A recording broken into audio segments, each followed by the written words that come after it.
What is going on, all you minties out there? This is the Uncanny Omar, and I finally gave in and bought the Magic Knight Rayearth 25th Anniversary Box Set, and this is part 1. That's crazy. So please stay tuned as I give an overview. Okay, now, get this bad boy out and let's crack this open. Now, I don't really need this, but because of my wrist injury, playing it safe.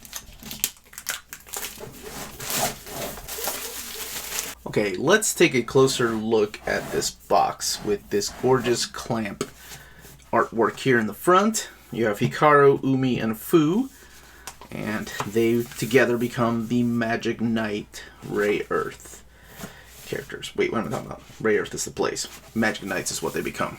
Here's the top of the box, and it is Kodansha. Now, this is the crazy part. The box retails for $129.99. But I am a huge fan of Magic Knight Rayearth. We go back a long way. So let's take a look at it. And we're going to let's do something really quick. So believe it or not, the contents of all of this is collected in here, with the exception of the illustration collection. But the entire manga is collected in this omnibus format from Dark Horse. This is Magic Knight Rayearth, and this is part 1. There are 2 parts, by the way. Here it is compared to the Ghost in the Shell box set. This one retails for $79.99.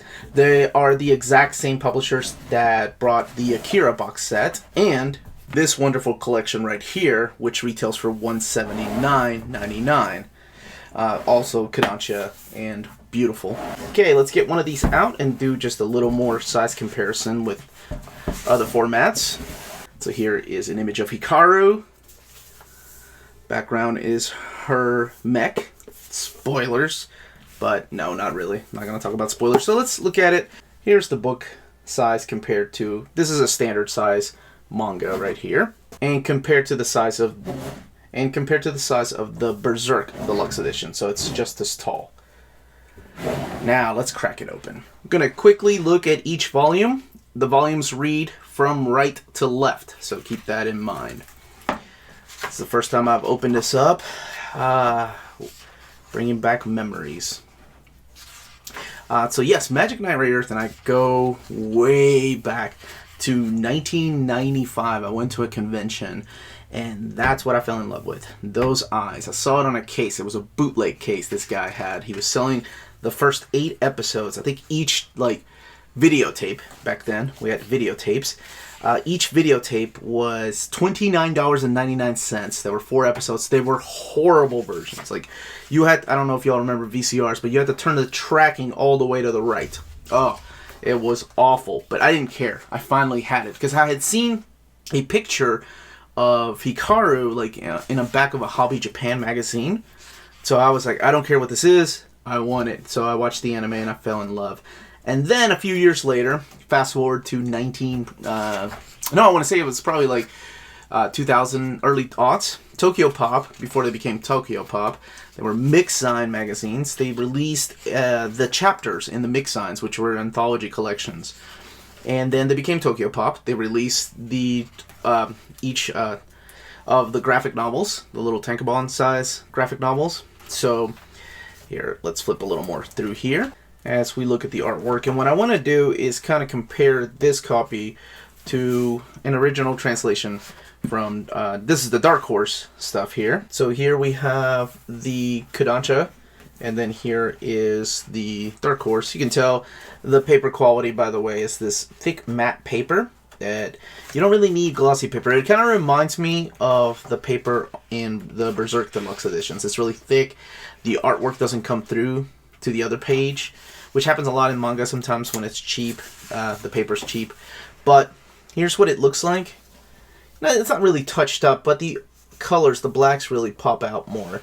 And the translations are done here on the actual panels. It's funny that that's whoosh, and then this is whoosh, this is whoosh, and over here we have roar. Interesting.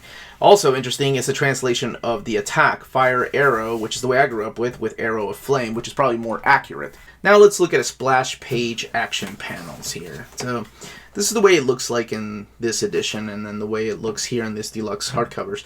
you're getting the benefit of sewn binding, so there's no gutter loss. Whereas in these, sometimes you have to push the pages apart to kind of tell what's going on, so you don't lose any of the artwork, is what I'm trying to say. Now let's look all the way in the back to see. These are not individually sold, not as of yet.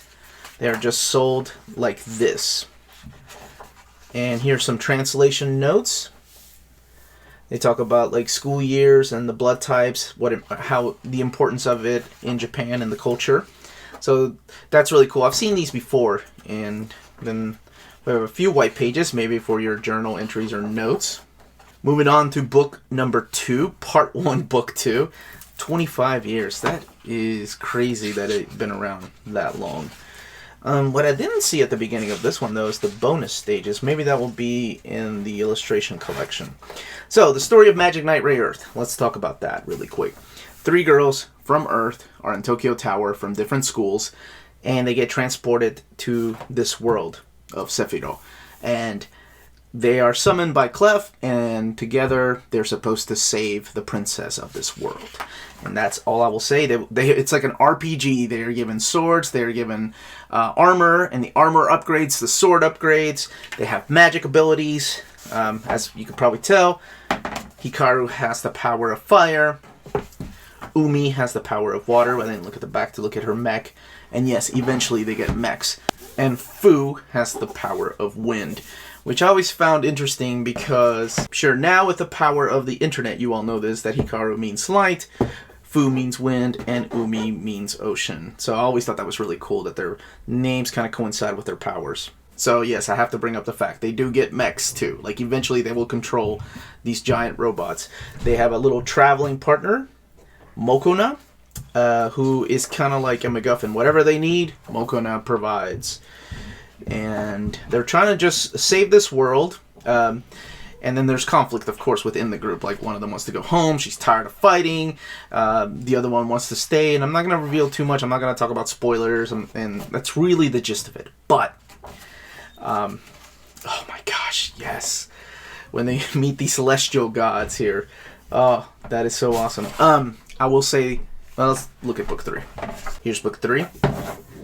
There's Fu's mech.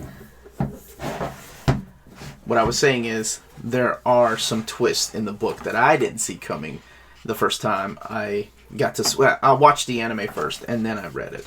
And actually, season 1 of the anime is very much part 1 of the manga. There's a couple of changes, but not very much. Here's their final armor. Well, no, the final armor. They have, spoilers, capes. Okay, that's all I will say. Now, let's talk a little bit about the artwork without flipping through too much spoilers. This was my first introduction to Clamp. Clamp is a group of 4 ladies in Japan that write and draw manga. They are responsible for Tsubasa, they're responsible for Holic, they're responsible for Cardcaptor Sakura, Chobits, oh my gosh, there's RG Veda. They have done so much, and my favorite, X 1999, or just X. Whenever that will come out of hiatus, I don't know, but man, I would love for that to happen. But anyway, they are the writers and artists, and I think 2 of them are the artists in the pages of Magic Knight Rayearth.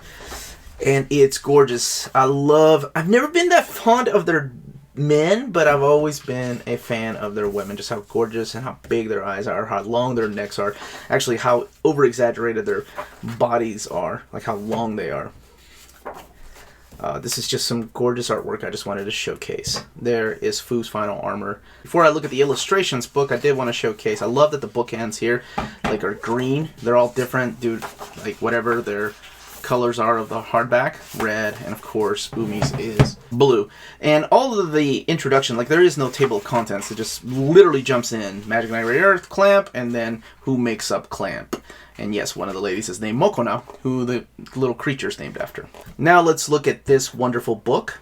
We'll make sure not to look at spoilers just in case. This is all in color. As you can tell that the manga was all in black and white. But let's see here.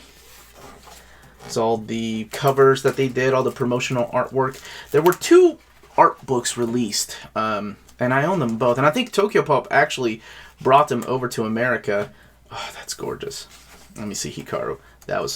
She was my favorite.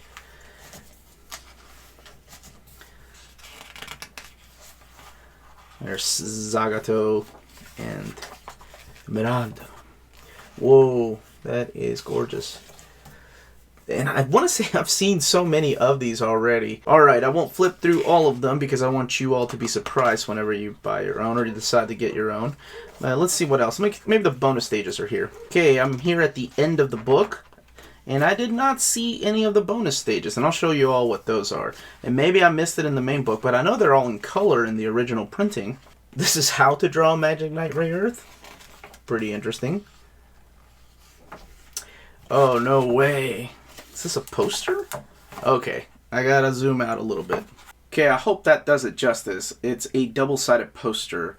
So over here you have this beautiful image. This is one side. And on the other side you have this option here. This is their final costumes, all in color. Or this option. Right, like I'm ever gonna pull this out. Does anybody ever pull these out of books? These posters? Maybe when I was a kid. But this damn box set was $129, so that ain't happening. Alright, this is what I meant by bonus stages.